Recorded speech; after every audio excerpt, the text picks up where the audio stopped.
നമസ്കാരം. സിനിമയെക്കാളും ഇപ്പോൾ ആളുകൾക്ക് കാണേണ്ടത് അതിന്റെ റിവ്യൂ നടത്തുന്ന പെരേരയുടെയും വർക്കിയുടെയും പട്ടി ഷോകളാണ്. വെറുതെ യൂട്യൂബ് സ്ക്രോൾ ചെയ്തു പോകുന്ന ആളുകൾക്ക് നേരം പോക്കാണ് ഇവരുടെയൊക്കെ അഭിപ്രായങ്ങൾ. അത് കേൾക്കാൻ വേണ്ടി മാത്രം കുറെ പേരുണ്ട്.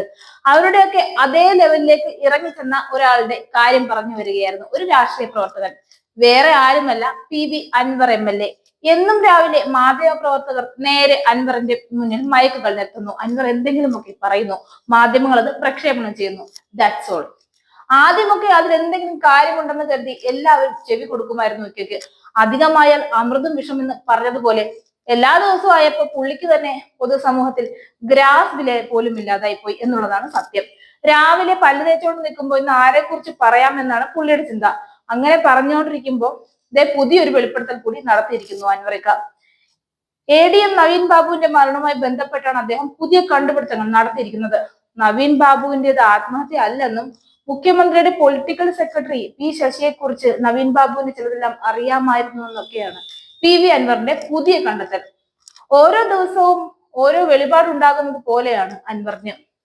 ഇതെല്ലാം കാണുന്നവർക്ക് തോന്നുന്നത് ഇങ്ങനെയുള്ളവരുടെ ഒക്കെ വായിൽ മയക്ക് കൊണ്ട് ചെന്ന് നിൽക്കുന്ന മാധ്യമ പ്രവർത്തകർക്ക് വേറെ പണിയൊന്നുമില്ല എന്നാണ്. കാരണം എല്ലാ ദിവസവും ഓരോ ആരോപണങ്ങൾ പറഞ്ഞ് സന്തോഷ് വർക്കിയേക്കാളും പെരേരയെക്കാളും കോമഡിയായി അൻവറിന്റെ തിരുമൊഴികൾ.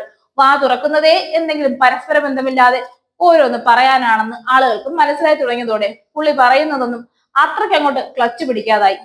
പിന്നെ ഇതെല്ലാം ഞാൻ ഇവിടെ തന്നെ ഒക്കെ ഉണ്ട് കേട്ടോ എന്ന് നാട്ടുകാരെ അറിയിക്കാനുള്ള അൻവറിന്റെ ശ്രമങ്ങളാണെന്നും ആളുകൾക്ക് ഏറെക്കുറെ അറിയാം. എല്ലാം എന്റെ തല എന്റെ ഫുൾ ഫിഗർ എന്ന സ്റ്റൈലാണ് പുള്ളിക്ക്. സ്വന്തം പേരിൽ ഇങ്ങനെ തലക്കെട്ടുണ്ടാക്കി ഓരോന്ന് വിളിച്ചു പോകുന്നത് ഇദ്ദേഹത്തിന്റെ പുതിയ ജോലിയായി കഴിഞ്ഞു. നവീൻ ബാബു ആത്മഹത്യ ചെയ്ത സംഭവം നടന്നിട്ട് എത്രയോ മാസമായി. അന്ന് എന്തുകൊണ്ട് അദ്ദേഹം ഈ കാര്യങ്ങളൊന്നും പറഞ്ഞില്ല? നുണകൾ പറഞ്ഞു മാത്രം നിലനിൽക്കേണ്ട ഗതികേടിലാണ് ഇപ്പോൾ PV അൻവർ എന്നാണ് അൻവറിന്റെ പ്രസ്താവനയിൽ P. ശശിയുടെ പ്രതികരണം. തന്റെ രാഷ്ട്രീയത്തിലെ പതനം മറികടക്കാനുള്ള ശ്രമമാണ്. പലയിടത്തും മുട്ടിയിട്ടും ഒരു വാതിലും അൻവറിന് മുന്നിൽ തുറന്നിട്ടില്ല. കിട്ടിയോ? ഇല്ല.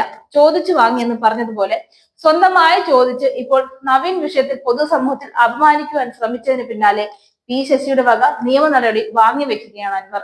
ഇതിനകം നടത്തിയ അപമാനകരമായ നുണപ്രചാരങ്ങൾക്കെതിരെ 2 കേസുകൾ കോടതിയിൽ ഫയൽ ചെയ്തിട്ടുണ്ടെന്നും P. ശശി പറയുന്നുണ്ട്. കണക്കിന് കിട്ടിക്കഴിഞ്ഞാലെങ്കിലും ആ വായ നടച്ച് ശിഷ്ടകാലം കഴിഞ്ഞാൽ രാഷ്ട്രീയത്തിൽ തട്ടുകേടുകൾ ഇല്ലാതെ പോകാം. അല്ലെങ്കിൽ പൊതുപ്രവർത്തനം തന്നെ അങ്ങ് അവസാനിപ്പിക്കേണ്ടി വരും.